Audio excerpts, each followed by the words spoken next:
नमस्ते भाई और बहनों, डीएम एस्ट्रोलॉजी में आपका स्वागत करता हूं। वर्षफल की श्रृंखला में आज हम पहुंचे हैं धनु राशि पे है। धनु राशि के लिए वर्ष 2023 कैसा रहेगा देखेंगे। अब धनु राशि का मालिक गुरु है, आप सभी को पता है। गुरु अभी तक तो अपनी राशि में ही है जो राशि परिवर्तन करने वाले। तो चलिए पहले देखते हैं मुख्य ग्रह धनु राशि के लिए कैसे है। अब सबसे पहले ही बात करें तो शनि की बात आएगी। शनि महाराज जो 17 जनवरी को मकर में से कुंभ राशि में जाएंगे, इससे धनु राशि वालों की 7.5 खत्म होगी। वैसे तो 7.5 अप्रैल में ख़त्म हो गई थी, अप्रैल 2022 में, पर शनि के वक्री होकर वापस मकर राशि पे आने पे 9 महीने का और एक जोड़ लग गया। सो 2014 से जो धनु राशि को 7.5 थी उसमें से पूर्ण मुक्ति होगी। सो शनि महाराज द्वितीय भाव में से तृतीय भाव में आ जाएंगे 17 जनवरी को। गुरु महाराज जो आपके राशि के भी मालिक है, जो अभी स्वग्रही है, चतुर्थ भाव में है, वो 22 अप्रैल को पंचम भाव में आ जाएंगे, जहां पंचम भाव में राहु महाराज स्थित है, जो आपके उच्च अभ्यास को असर कर रहे हैं। और अब गुरु महाराज आ जाने पे थोड़ी राहत मिलेगी और गुरु राहु का जो चंडाल योग है, विस्फोटक योग है, वो आपके पंचम भाव में होगा। उससे क्या फल मिलेगा वो भी देखेंगे। और वही यही राहु महाराज आपके 30 अक्टूबर को वापस से चतुर्थ भाव में चले जाएंगे। मेष राशि में से मीन राशि में परिवर्तन हो जाएगा। और उसी के सामने केतु महाराज जो अभी तुला राशि में 11वें भाव में भ्रमण कर रहे हैं, वो आपके 10वें भाव में कन्या राशि में भ्रमण करेगी। तो यह तो हुए मुख्य ग्रहों की बात। इसमें बहुत सारे आपके ग्रह, आपकी दशा, आपके गोचर भी अलग अलग हो सकते हैं, पर ये एक सामान्य आपके लिए मार्गदर्शन रहेगा कि किस तरह से आपको वर्ष भर ध्यान रखना है। तो आइए चलिए देखते हैं मुख्य आपके लिए क्या क्या प्रसंग है, क्या आपके साथ होने वाला है और किस चीज़ों में आपको विशेष ध्यान रखना है। सबसे पहले बात करें तो स्वास्थ्य की बात करें तो स्वास्थ्य के भाव में इस वर्ष पूर्ण आप निश्चिंत रहे। कोई स्वास्थ्य के बारे में कोई बड़ी चिंताजनक बात नहीं है। 7.5 भी ख़त्म हो रही है, एकदम पूर्ण ख़त्म होने पे ये आपको बहुत अच्छा फ़ायदा देती है। मेरा एक वीडियो भी है, व्हाट अबाउट आफ्टर द 7.5 के बाद क्या करें। ज़रूर ये वीडियो को देखें। जिनकी धनु राशि है, जिनकी 7.5 खत्म हो रही है, उनके लिए बहुत ही उपयोग है कि आपको क्या क्या करना चाहिए। बस 7.5 खत्म हुई और निश्चित नहीं हो जाना है, उसका भी एक आफ्टर इफेक्ट रहता है। तो उसमें क्या करना चाहिए आप बिल्कुल मेरा वीडियो देखिए, या यहाँ पे लिंक में मैं भेजूंगा तो वो भी आप ज़रूर देखिए। स्वास्थ्य के लिए आप एकदम ही निश्चित रहिए। आपको जो कोई भी परेशानी है, चाहे मानसिक हो या शारीरिक हो, उसमें से आपको पूर्णतः मुक्ति है। स्वास्थ्य के बारे में आपको कोई चिंताजनक बाबत नहीं है। बात करते हैं वेल्थ की, धन संपत्ति की। तो अब शनि महाराज आपके धन संपत्ति भाव से गमन करके आपके तृतीय भाव में जाएंगे। वैसे 3 महीने के लिए अप्रैल से जून में वो गए थे, वापस आ गए। अब आपको आर्थिक उन्नति में, प्रगति में, धन के व्यवहार में कोई परेशानी नहीं होगी। जो कोई भी विलंब से हो रहा था, जो कोई भी आपका पैसा बाकी है, लेन देन बाकी है, उस सारे में आपके आर्थिक व्यवहार अच्छे से चलेंगे और आपको धन से अच्छा लाभ इस वर्ष मिलेगा। जिस चीज़ों में थोड़ा विलंब हो रहा था, जिस चीज़ों में आपको अपेक्षित फल नहीं मिल रहा था, वो अभी आपको मिलेगा। वही बात करें संबंधों की, परिवार की, तो परिवार के लिए भी जो आप कार्य करना चाहते हैं, वो कार्य में काफ़ी अच्छा प्रगति आपको मिलने वाला है। अब वहाँ से भी शनि महाराज जा रहे, तो पुराने संबंध जो आपके बिगड़े हुए थे, कहीं ना कहीं मानसिक तनाव आया हुआ था, उससे भी आप मुक्त हो जाएंगे और आपको परिवार से और परिवारजनों को आपका अच्छा व्यवहार मिलेगा। पारिवारिक तौर पे, कौटुंबिक तौर पे भी आपको इस वर्ष में काफ़ी अच्छा लाभ है। और आप जैसे 7.5 से मुक्त हो रहे, ऐसे पुरानी बहुत सारी समस्या से आपकी मुक्ति हो जाएगी। वही बात करते हैं अभ्यास की, तो आपके चतुर्थ भाव में गुरु महाराज है। विद्या अभ्यास में कोई रुकावट नहीं है। आपकी राशि का भी मालिक गुरु है, पर ये अप्रैल में 22 अप्रैल के बाद ये चतुर्थ भाव से आगे चले जाएंगे पंचम भाव में। हालांकि पंचम भाव भी अभ्यास का ही है। जो कोई भी सामान्य अभ्यास में है, शाला अभ्यास में है, डिग्री के अभ्यास में है, कॉलेज के अभ्यास में है, उन सभी के लिए यह वर्ष सामान्य अच्छा ही रहेगा। आप जो कोई भी मेहनत कर रहे हैं, आप जो कोई भी फल भोग रहे हैं, उसमें कोई फर्क नहीं पड़ेगा, चाहे आपका सामान्य अभ्यास हो, चाहे उच्च अभ्यास हो, चाहे विशेष अभ्यास हो। अब विशेष अभ्यास में जो आपका राहु पंचम भाव में बैठा था और आपको बहुत सारी दिक्कतें दे रहा था, उसमें से जरूर मुक्ति मिलेगी, क्योंकि गुरु महाराज के आते ही पंचम भाव में जैसे गुरु महाराज आएंगे तो उससे आपको उच्च अभ्यास में या विशेष अभ्यास में यदि कोई रुकावट या अड़चन आ रही है तो उसमें आपका मार्ग प्रशस्त होगा।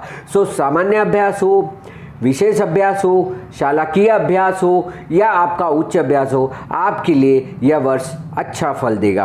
और जो कोई भी मुश्किली है, परेशानी है, दिक्कत है, आपके मेहनत के अनुसार आपको फल नहीं मिल रहा है, तो गुरु महाराज जरूर अभी आपके अभ्यास के ऊपर ध्यान देंगे और आपको विशेष रुचि उत्पन्न करके अपेक्षित फल दिलाएंगे। तो अभ्यास के लिए आप निश्चित रहिए। बात करते हैं नौकरी की। जो नौकरी पेशा लोग हैं, सर्विस करते हैं, जॉब में हैं, उनके लिए ये वर्ष थोड़ा अच्छा जाने वाला है, क्योंकि 7.5 खत्म होने पे आपने की हुई मेहनत का आपको बहुत अच्छा फल मिलता है। सो जो नौकरी पेशा लोग हैं, जो जॉब कर रहे हैं, जहाँ कहीं ना कहीं करियर में अटके हुए और जो कुछ आगे बढ़ना चाहते हैं और अभी तक कुछ ना कुछ वजह से उनका रुकावट आ रही थी, उनमें भी अब कुछ मार्ग आगे प्रशस्त होगा। सो जो कोई भी नौकरी बदलना चाहते हैं, बहुत अच्छा समय है, या उसमें थोड़ा वक्त इंतजार करके 7.5 जनवरी में ही खत्म हो रहे, उसके बाद कोई निर्णय लीजिए। आप देखिए आपको कितना अच्छा विशेष फल मिल रहा है। सो आपको बिल्कुल ही जल्दबाजी नहीं करनी है। इतने साल की मेहनत, 7.5 साल की मेहनत जो आपने की है और जो फल आपको शायद कम मिला है, नहीं मिला है, वो सब फल मिलने का समय आ चुका है। सो आप बिल्कुल ही अपने नौकरी में अपने सर्विस करियर के जुड़ा हुआ, कारकिर्दी से जुड़ा हुआ कोई भी आप परेशानी झेल रहे, इसमें से पूर्णतः मुक्ति है। वही बात करें बिजनेस की, तो जो कोई भी अपना व्यवसाय कर रहे, व्यापार कर रहे, उनके लिए भी वर्ष तक तो कोई तकलीफ नहीं है। जैसे केतु महाराज आपके 10वें भाव में आएंगे, आपको उस समय के बाद कोई विशेष सुख या विशेष परिवर्तन नहीं दिखेगा। तो जो कोई भी बदलाव चाहते हैं, चाहे नया माल लेना चाहते हैं, नया व्यापार करना चाहते हैं, नए लोगों से जुड़ना चाहते हैं, नई तकनीक अपनाना चाहते हैं, तो आप अक्टूबर तक जरूर ले लीजिए वो उपाय और उससे अच्छे से अच्छा फल पाए। देखिए वैसे साल के 4 महीने गुरु महाराज भी 4थे भाव से आपके 10वें भाव में देख ही रहे। सो आप व्यापार से जुड़ा हुआ कोई वृद्धिकारक कार्य है, कोई ग्राहक को बढ़ाना है, या आपको नया माल खरीदना है, नया माल बिजनेस करना है, या व्यवसाय में कोई नई तकनीक वापरनी है, तो अप्रैल तक जरूर कर लीजिए। उसके बाद 6 महीना थोड़ा सामान्य रहेगा और अक्टूबर के बाद जब केतु महाराज आएंगे तो कितना भी परिवर्तन करने के बाद फल थोड़ा कम मिलेगा। तो बेहतर है आप अपने व्यापार व्यवसाय में जो कोई भी बदलाव चाहते हैं तुरंत करें, 4 महीने के अंदर करें, या मुश्किल से 10वें महीने तक तो अपना सारा प्लानिंग करके रखें 2024 तक का भी। यह हुआ नौकरी, व्यवसाय, व्यापार उनसे जुड़ा हुआ। बात करते हैं शादी ब्याह की। जो शादी ब्याह करना चाहते, जो बातचीत चल रही जिनकी, उनके लिए भी एक अच्छा समय है। जो अभी तक विलम्ब हो रहा था, चाहे 7.5 से, आपके ग्रहों की वजह से, मंगल के कारण से, तो उसमें कुछ तो भी बदलाव है।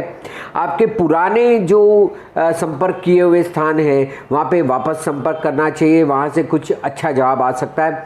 तो जो कोई भी बातचीत के दौर में है, एक दूसरे को देख रहे, बातचीत जमा रहे, उनके लिए अब समय है। अब जनवरी से अप्रैल के बीच में कुछ तो भी ठोस होने का, कुछ तो भी रिश्ता तय होने का समय है।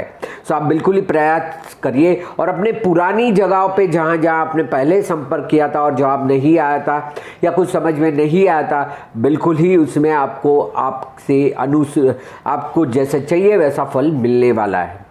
वही बात करें जो शादीशुदा लोग हैं, उनके जीवन में भी ऐसी कोई बड़ी तनाव वाली बात नहीं है।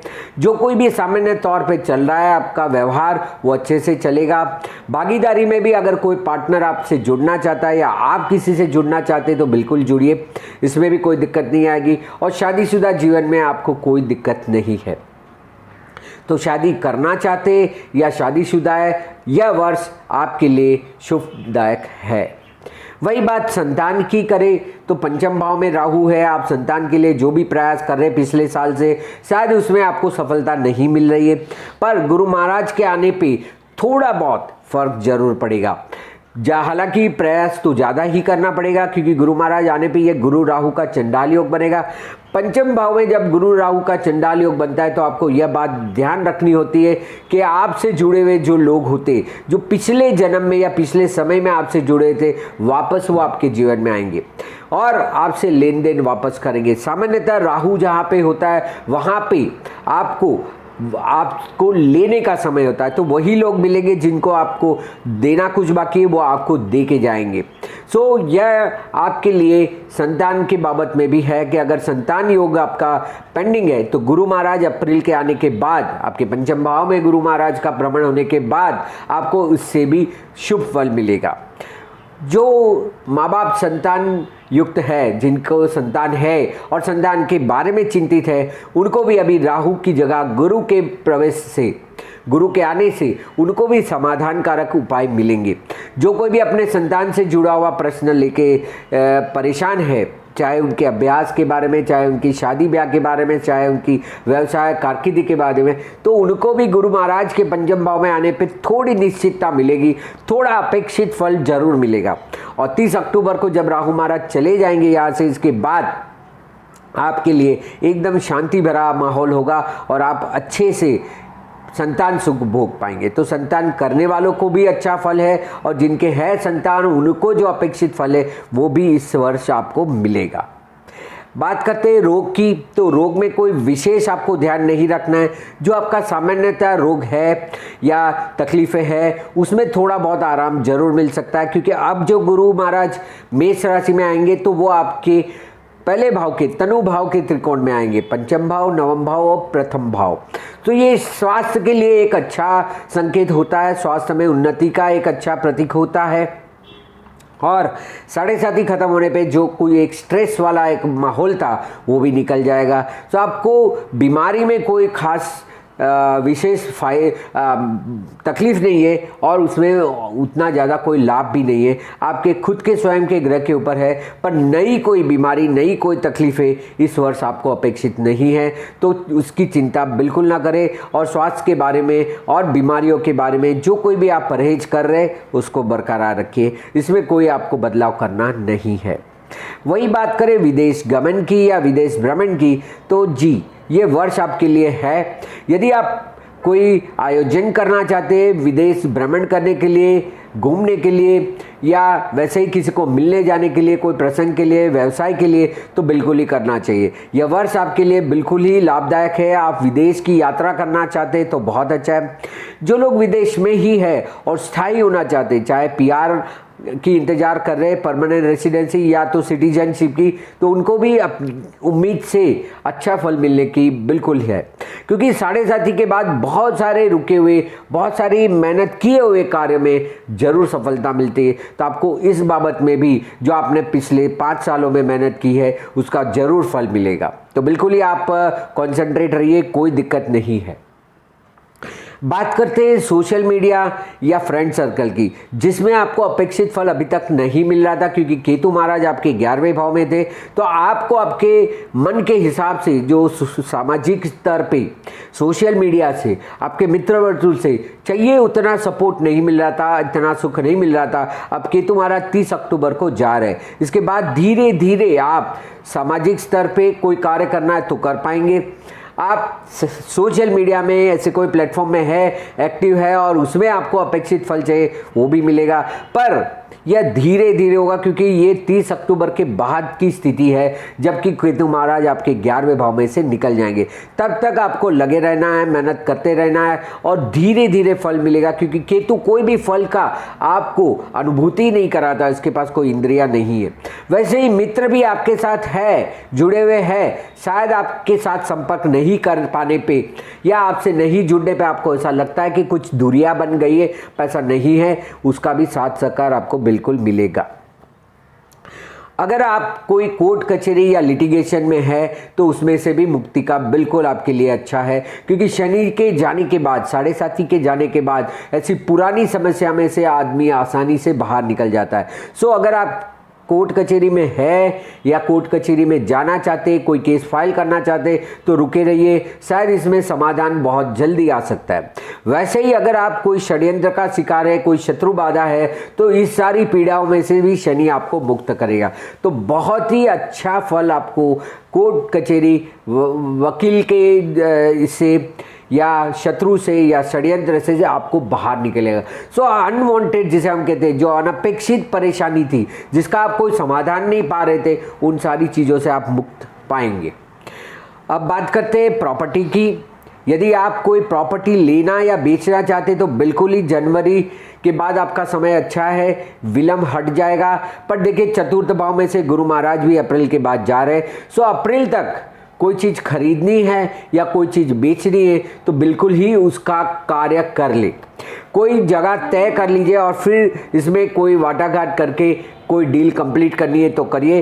परंतु उसके बाद, और या तो अक्टूबर के बाद थोड़ी ज़्यादा दिक्कत होगी, जब राहु महाराज आपके चतुर्थ भाव में आएंगे तो बहुत सारी सुख की सुविधाएं हैं, वो थोड़ी आपको तकलीफ में, अड़चन में ला सकती है। सो जो कोई भी आपको ज़मीन जायदाद से जुड़ा हुआ या लेना है, बेचना है, कंस्ट्रक्ट करना है, रिनोवेट करना है, रीडेवलप करना है, इसमें से कोई भी चीज़ें हैं तो आपको इसका जो निर्णय है वो अप्रैल तक ले लेना है। अप्रैल के बाद ये थोड़ा मुश्किल हो जाएगा और अक्टूबर के बाद, 30 अक्टूबर के बाद जब राहु महाराज आपके चतुर्थ भाव में आएंगे तो आपको कोई अलग से परेशानी भी दे सकता है। तो उसके पहले ये सारी चीज़ों से समाधान पा लीजिए, समय आया है तो उसको निपटाइए। अगर विशेष आप जानना चाहते हैं तो आप रेजिडेंस से जुड़ा हुआ, घर से जुड़ी हुई जो कोई भी चीज़ें हैं उसको जल्द से जल्द निपटाइए, क्योंकि चतुर्थ भाव से गुरु जा रहा है और चतुर्थ भाव में फिर राहु आ रहा है। सो घर से जुड़ा हुआ घर लेना है, बेचना है, अगर उसको डेवलप करना है, रिनोवेट करना है, सो घर से जुड़ी हुई जो कोई भी बाबत है उसके संदर्भ में आपको जो कोई भी निर्णय लेने वो अप्रैल तक ले लीजिए। कमर्शियल में हालांकि कोई बदलाव नहीं है, वो जैसा है उसको वैसे ही रखिए। कमर्शियल में कुछ भी परिवर्तन का अवकाश नहीं है। आप व्यापार कर रहे हैं उसमें ध्यान दीजिए, उसमें ही बढ़ोतरी करिए, उसमें जगह की कोई कमी नहीं है। तो आपको घर के बारे में अगर कोई लेना बेचना है वो सब चीज़ें आपको बिल्कुल ही कर लेनी चाहिए, उससे आपको लाभ रहेगा। वही बात करते हैं धार्मिकता की। तो धार्मिक आयोजन, धार्मिक क्षेत्रों में आपको अगर करना है तो वैसे भी मैंने 7:30 के बाद क्या करना है उसमें कहा है कि ज्योतिर्लिंग का दर्शन करें। सो आप ऐसी कोई भी धार्मिक जगहों पे आप पूजा पाठ कर सकते हैं, धार्मिक जगहों पे जाके अनुष्ठान करें, पूजा पाठ करें और उससे अच्छे से अच्छा लाभ प्राप्त करें। तो धार्मिक आयोजन, आपके धर्म से जुड़ी हुई कामकाज, ये सब में आपको अच्छा फल मिलेगा। गुरु बनाने हैं तो बहुत अच्छा समय है, क्योंकि अब आप शनि से मुक्त है तो कोई भी फल आपको विलंब से नहीं मिलेगा। वही चीज़ अगर आध्यात्मिक की बात करें तो आध्यात्मिकता में भी जब शनि महाराज के आपके दूसरे भाव से जाने के बाद आपका आर्थिक व्यवहार ठीक से चलेगा तो आपका ध्यान थोड़ा बहुत आध्यात्मिक में भी लग सकता है। तो आध्यात्मिक चीज़ों में आपका ध्यान, आपकी रुचि बढ़ेगी। नई चीज़ों में इन्वॉल्व होना है, ध्यान योगा करना है, कोई नई चीज़ पढ़नी है, कोई ज्ञान प्राप्त करना है तो बिल्कुल ही यह वर्ष आपके लिए उचित है। वही बात करते इन्वेस्टमेंट या रोकाण की। तो जैसे मैंने पहले ही कहा, अगर घर लेना है, घर से जुड़ी हुई कोई बाबत है तो उसमें रोकाण जरूर करना चाहिए। या बिजनेस की नई टेक्निकों में आपको करना चाहिए, या धातु में करें। आपको धातु से विशेष लाभ है तो सोना खरीदना है, चांदी खरीदनी है या प्रॉपर्टी खरीदनी है, ज़मीन से जुड़ी हुई कोई भी चीज़ें है उसमें इन्वेस्ट करने पर आपको अच्छा लाभ मिलेगा। खर्च की बात करें तो ऐसे कोई खर्च विशेष नहीं है। ज़्यादा से ज़्यादा पंचम भाव में गुरु राहु पे आने पे संतान के ऊपर, आपके खुद के उच्च अभ्यास के ऊपर शायद थोड़ा बहुत खर्च हो सकता है। वो भी आपका एक तरह का इन्वेस्टमेंट होगा, कैपिटल इन्वेस्टमेंट होगा, जिसको आप बाद में निकाल सकते हैं। सो वैसे कोई विशेष खर्च, अनपेक्षित खर्च या कोई अचानक से बनने वाला खर्च इस साल नहीं है, आपको कोई तकलीफ नहीं। बात करें नाम प्रतिष्ठा की तो आपको जो कार्य किया है 7:30 के दरमियान उस सभी में अच्छा फल मिलने वाला है और आपको एक अच्छा पद मिलेगा, आपको अच्छी पोजीशन मिलेगी और आपका नाम भी होगा। वैसे 30 अक्टूबर को केतु महाराज 10वें भाव में आने के बाद आपको जो भी पद चाहिए वो शायद अपेक्षित ना मिले या उसका फल आप ना भोग पाए, तो उसके पहले आपको यदि कोई पद लेना है, कोई नाम प्रतिष्ठा मिलनी है तो वो मिल जाएगी। वही चीज़ अगर आप हैबिट के लिए बात करें कि अगर आप कोई अपनी बुराइयों से बुरी आदतों से छूटना चाहते तो ये 7.5 के बाद ये भी छोड़ दीजिए। आपकी कोई भी एक आदत को आप बिल्कुल ही छोड़ दीजिए जो आप पिछले 7-8 साल से कर रहे हैं और जिससे आप मुक्ति पाना चाहते, तो बिल्कुल ही आप अपनी बुरी आदत, अब ये ऐसा भी हो सकता है आप कुछ काम करना चाहते हैं और नहीं हो रहा है, ये भी एक आलस भी एक बुरी आदत है, उससे भी मुक्त होना है, तो यह वर्ष आपके लिए। तो इस तरह से पूर्ण वर्ष दरमियान आपको किन किन चीज़ों से ध्यान रखना है, विशेष ध्यान रखना है या शुभ फल प्राप्त होगा, यह मैंने जानकारी दी आपको। यह आपकी चंद्र की राशि हो सकती है, सूर्य की राशि हो सकती है या लग्न की भी राशि हो सकती है, उससे फल प्राप्त कर सकते हैं। ऐसे ही अधिक जानकारी के लिए और मार्गदर्शन कंसल्टेशन के लिए यहाँ पे दिए हुए व्हाट्सएप नंबर पे आप मुझे संपर्क कर सकते हैं। मेरा फेसबुक पेज या इंस्टाग्राम में डीएम एस्ट्रोलॉजी या धर्मेश मेहता पे आप मुझे फॉलो कर सकते हैं। मेरी चैनल डीएम एस्ट्रोलॉजी को अगर आपने अभी तक लाइक नहीं किया, शेयर नहीं किया या सब्सक्राइब नहीं किया है तो ज़रूर करें और बेल आइकन दबाइए ताकि अगला वीडियो जो भी आए वो आपको तुरंत ही माहिती मिल जाए। आशा रखता हूँ ये सब चीज़ आपको अच्छे से अच्छा फल देगी। वर्ष 2023 आपके लिए नया उम्मीद लेके आएगी, यही आशा के साथ। धन्यवाद, नमस्कार।